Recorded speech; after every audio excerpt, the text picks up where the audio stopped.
Graça e paz da parte do Senhor Jesus, nosso Deus e Pai, e do Senhor Jesus, nosso Salvador. No Evangelho de Marcos, no capítulo 12, do verso 13 ao 17, está escrita uma frase que se tornou célebre, famosa, né? São palavras de Jesus, que diz o seguinte: dai a Deus, dai a César o que é de César, dai a Deus o que é de Deus. Ou se você quiser inverter, não vai mudar nada. Dai a Deus o que é de Deus, dai a César o que é de César. Primeiro, o seguinte: o que nós devemos dar a Deus? A Deus, nós precisamos dar em primeiro lugar a devida honra e glória. Deus tem ciúme da sua glória. Deus é um Deus que trabalha para a sua glória, para o seu louvor. Tudo que Deus fez, que Deus faz, que Deus continua fazendo, é para o louvor da sua glória. Deus não trabalha para exaltar o homem, Deus trabalha para exaltar o seu nome. A questão dessa palavra, no contexto, todos nós já sabemos, né? Jesus foi interrogado acerca de se ele pagaria tributo, imposto, né, como os demais homens. Agora você imagina, né?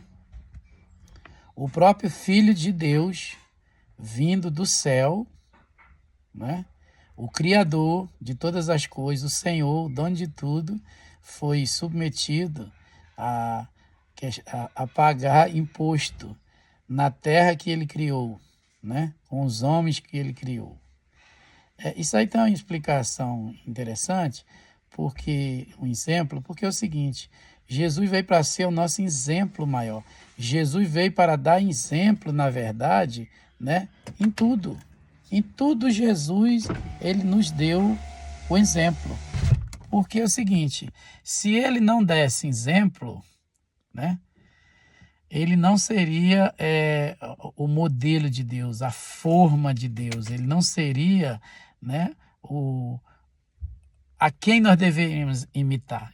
Então Jesus pagou realmente imposto. Jesus realmente pagou o tributo e nos deixou um ensinamento precioso, que nós temos que dar a Deus a devida honra, a devida glória, né? Mas também nós temos que nos comprometer com aquilo que é inerente ao homem, que não traz nenhum tipo de ruído, barulho, complicação, problema na nossa comunhão com Deus. Jesus não foi um sonegador de impostos. Jesus era literalmente, em tudo que agradava a Deus, um patriota, né?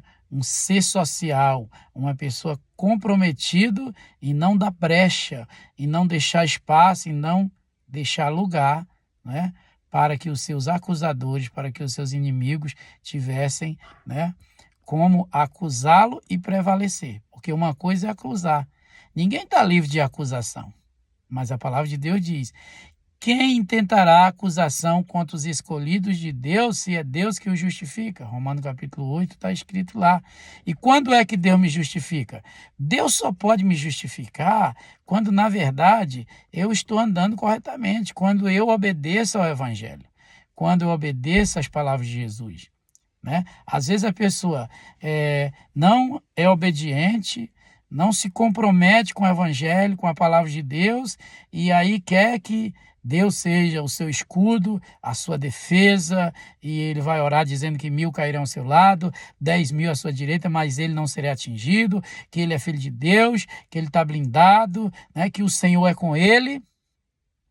Mas nós temos que fechar as brechas.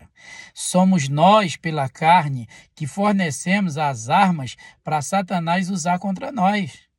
Quem disse isso foi Martim Lutero, o reformador, né? Aí a palavra de Deus diz também que nós devemos fechar brecha, não dar lugar ao diabo, não andar e viver na carne. Nós temos que orar por todas as autoridades, orar por todos os homens. Nós temos que, dentro do sistema mundano, governamental, político, militar, nós temos que, na verdade, né, ser comprometido com essas instituições, com esses órgãos, no que se refere, não é, a tudo aquilo que não desagrada ao Senhor.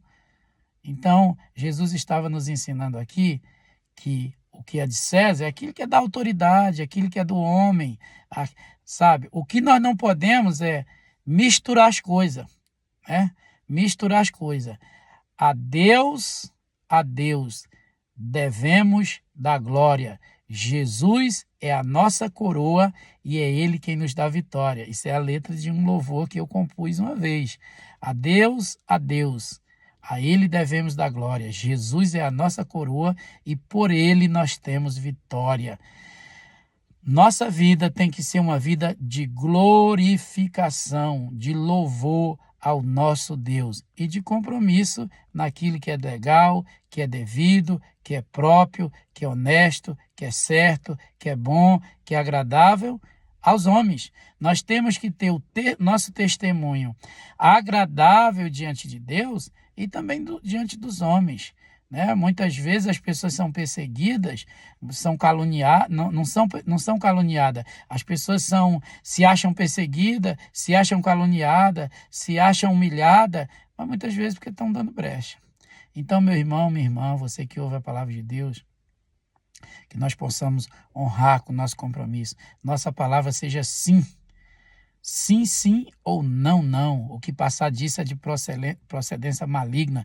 Nós temos que ter compromisso com as nossas contas, com o Estado, com o governo, com o município, com os credores, e para que Deus possa também abençoar a nossa vida. Quantas pessoas estão aí com a vida financeira toda irregular, né? E quer que Deus prospere, quer que Deus abençoe. Muitas dessas pessoas, às vezes, está orando, está jejuando, está consagrando, como diz, está buscando o Senhor, mas está em débito, né?